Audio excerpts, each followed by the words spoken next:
All right. Hello, everyone. Welcome once again. This week's weekly Immigration Live. I'm seeing some familiar names. Welcome, guys, to those who are our usual um, followers and who join me every week for these updates. I really appreciate you guys. Thanks for joining. And to those who are new, I am Kay Wilson, regulated Canadian immigration consultant, and I'm joining you from Regina, Saskatchewan, which is where we're based. Hey, welcome. So this week, we don't have too much to cover this week. I'll be very brief today. Um, and as per usual, guys, you can let me know where you're joining me from. Okay, so I'm going to start off with some of the PNP draws that happened in recent times. And as you know, it's PNPs are coveted, right? Especially in the current climate with COVID and what's happening in the immigration programs and the policies that the government has enacted. So as a result, very, very in demand. And I mean, if you can get invited to any PNP, just take it. I say when you're thinking about coming to Canada, just have an open mind and go to wherever will accept you, right? If the goal is to come to Canada, all right. So that's one tip for you this morning, one piece of advice this afternoon rather. Okay, so I'm gonna touch on Manitoba as the first draw. So the Manitoba PNP had a draw on February 24th, and in this draw they issued a number of invitations to apply. They selected candidates from the skilled workers in Manitoba stream, as well as the international education stream and the skilled workers overseas stream. They issued 206 invitations for the skilled workers in Manitoba streams, and for the international education stream, 33, and 39 for skilled workers overseas. And the cutoff for these draws tend to remain fairly high in the 600 range. With Manitoba, as you may have heard us say before, you typically have to have some connection to Manitoba in order to apply for their PNP program. All right. And then I'm going to touch on Ontario. So Ontario actually had a draw just yesterday, a pretty big draw, where they selected candidates from 3 of their streams. So Ontario has a master's graduate stream, and this master's stream essentially is for those who have completed a master's degree in Ontario. So they have a dedicated stream for master's and PhD graduates. So in this draw, they actually selected some candidates from the master's stream. They selected candidates from their other 2 job offer streams, so the foreign worker stream as well as the international student stream. With Ontario, it's a little bit different in how they select, especially for international students, right? Because if you're coming to Canada as an international student and your goal ultimately is to apply for permanent residence, you want to be able to go to a province, especially if express entry might not be an option for you.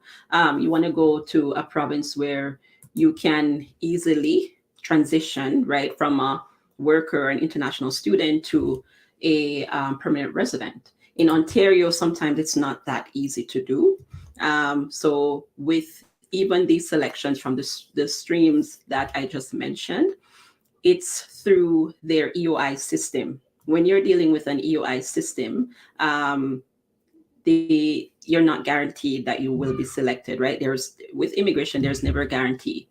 But when you're dealing with an EOI system, it does add an extra layer to you being selected compared with some of the other programs where you may be able to apply directly, right? With some of the other provinces, you'll just submit an application. So you're actually applying, you're not just submitting an expression of interest, right? So that's the difference, one of the differences with Ontario.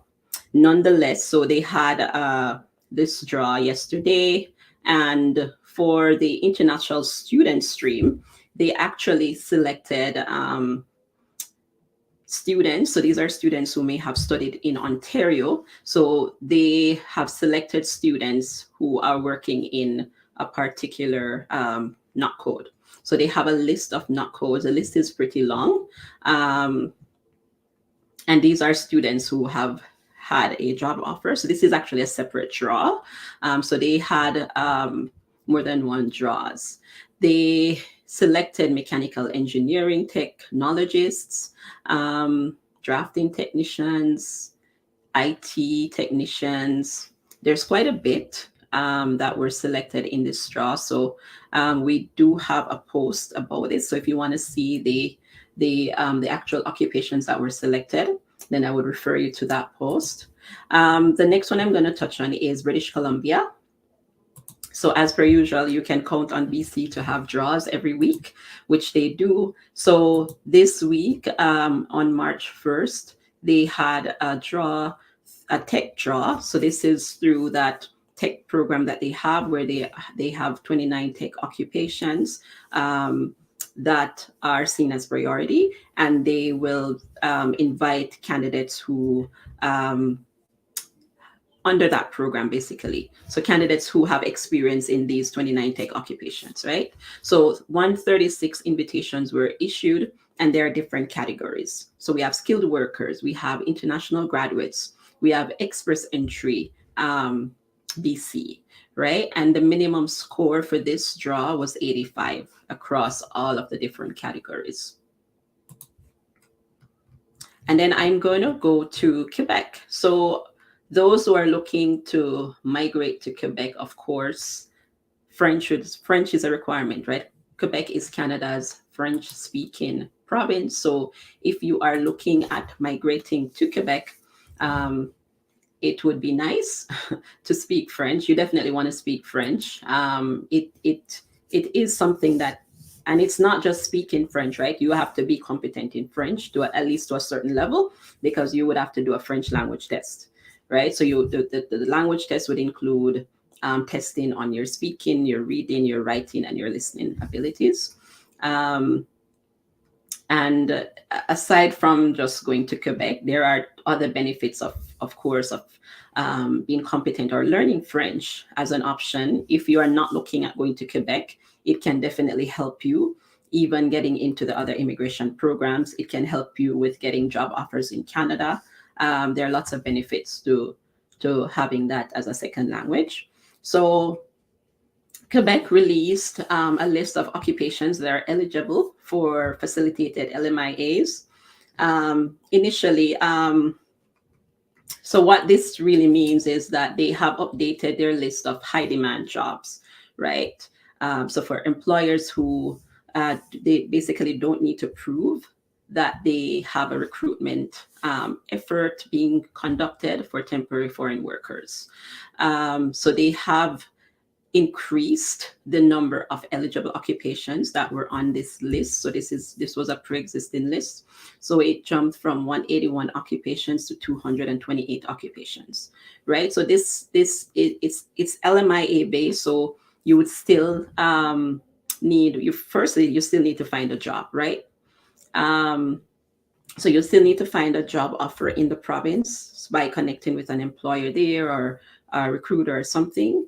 And basically, this will make the process a lot easier for employers to hire temporary foreign workers to work in the province, especially because Canada is experiencing a very acute labor shortage at this time. And especially for, I know generally for the hospitality sector, they are feeling the bulk of it in terms of labor shortages. So even though we have employers who are reaching out for support with finding workers, you would have seen that we posted about employers who are looking for cooks, servers, bakers, like people generally who work in restaurants. So you have a lot of vacancies right now in those areas.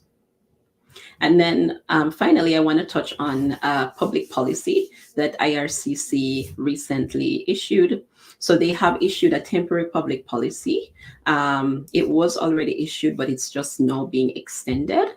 It's issued to allow temporary residents, so those who are in Canada. So if you have a visitor's visa and you came to Canada as a visitor, it's allowing you to apply for a work permit from within Canada, right? So it's a public policy that's being extended and that's facilitating visitors to apply for a work permit. Previously, pre-COVID and pre the situation that exists here in Canada, if you are a visitor, you would typically have to leave Canada or maybe go to a nearby border, go to one of the land borders here in order to apply for a work permit. You cannot apply for a work permit from within Canada. There are some exceptions, right? But generally, as a visitor, somebody who maybe have come to Canada to visit on a visitor's visa, it would not be possible for you to apply for a work permit from within Canada. So the public policy initially came into effect on August 24th last year, well, 2020. So that's almost 2 years. And so they have expanded the eligibility criteria, allowing visitors with a valid status. So you must have valid status in Canada to apply for a work permit. And this work permit will be an employer specific work permit, meaning you have a job offer, right? So if you came to Canada, maybe you came on a visitor's visa and you somehow have been able to find a job, this policy is allowing you to apply for a work permit essentially, right? Regardless of when you arrived.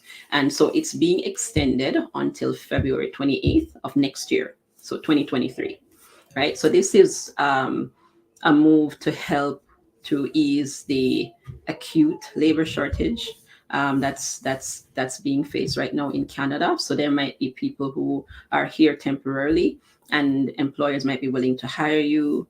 And so this is a facilitative measure that the government is instituting. It's also allowing some of these people to ask for interim authorizations. And what that means is that if maybe somebody may have had a work permit previously and that work permit may have expired and they're now on a visitor status or something. So somebody who held a work permit within the last 12 months, and if you're applying for a new work permit, it will allow you to request interim authorization to continue working, so to work until they make a decision on that application. So generally, if you are, for example, maybe a visitor, or maybe you worked previously in Canada and you transition to a visitor's visa, maybe that visitor record, that's what you would get, right? Maybe you transition to a visitor status because the work permit expired or something.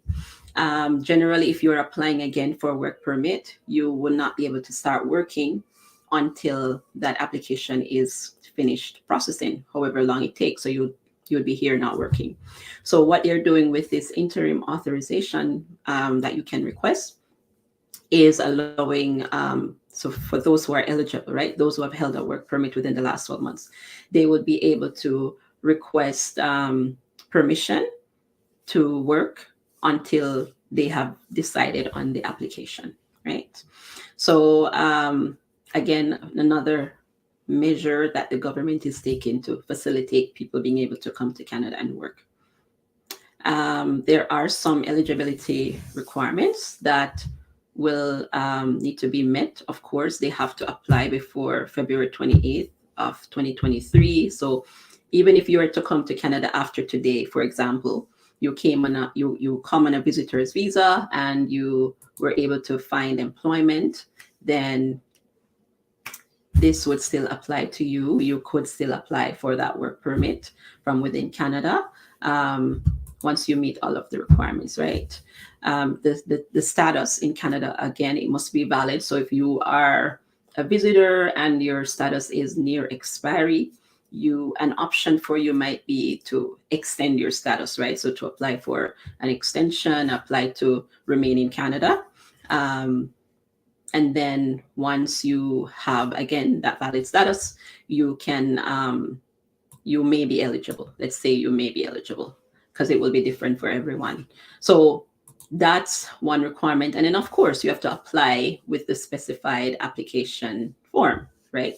So sometimes an application can be refused because you didn't use the right application package. So the correct package has to be used, of course. You may apply within the timeline. Sometimes your application might not even be processed within the submission period, but maybe because you used the incorrect application package, it can result in a refusal. So that's just, one example there. So that's very important to note. And also, once you have applied, you will need to ensure that your status has remained, meaning you have current status, right? And remain in Canada with status since the application submission. So that means once you apply for the work permit, you must also remain in Canada. So if you apply and then you decide to leave Canada, then what this is implying is that would not work, right? So you'd have to remain in Canada. And then it says with status. So your status still remains valid. But I mean, once you have applied for that work permit, it would mean that you're on maintained status at least. So you would have valid status. But you'll have to remain in Canada until they have processed that application, right? So I was just going through that piece of policy document for you guys. So that's what's happening. That's a good news for a lot of people. I know a lot of people might be here on visitors' visas. They may be offered employment, and so it's now allowing them the opportunity to apply for that work permit to work in Canada. All right, I see a question here. What is the situation for a young person who does not have a diploma of study, but with years of work experience? Is it possible to study or to take courses, but at the same time work? So if you are looking at studying in Canada, generally, international students who are coming to Canada must be enrolled in full-time studies, right? So for you to benefit really from studying, you must be enrolled in full-time studies. And then the policies, the immigration policies in Canada allow you to work part-time for up to 20 hours per week. So if that's what you're asking, yes, you can. If you decide to go that route, to come and pursue studies in Canada, your studies will be full-time. However, you are able to work part-time for up to 20 hours per week. And then following the completion of that program, you may also have the option to work full-time for the same duration. But that will depend on whether your course was an eligible program that will allow you to apply for a post-graduation work permit.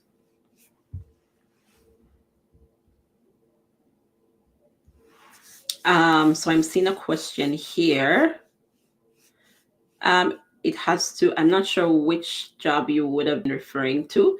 Generally, the jobs will be LMIA based. Yes, they usually will be. The work permit will be an employer specific work permit. So generally, they would be.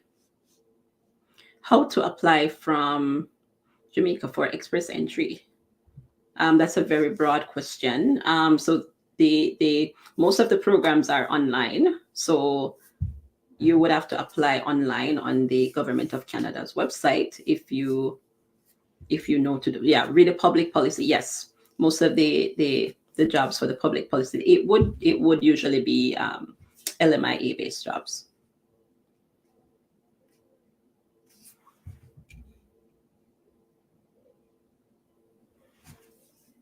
So say, for example, it depends on, so Stacy, and I see your question. It depends on the situation, because if they did some studies and they were not able to obtain PR, what is their status, right? Remember, it says you have to have valid visitor status in Canada. So it depends on what their current status is. Because sometimes people may remain in Canada and their status has expired. So can they restore their status? There are a lot of questions there that would come up. If you complete a 1-year program, your postgrad work permit, if that 1-year program was a program that was eligible for postgrad work permit, then the postgrad work permit would also be for the same 1 year in duration. Search for jobs. There are tons of job boards in Canada. I mean, you can start from the job bank, so jobbank.gc.ca. You have Sask Jobs.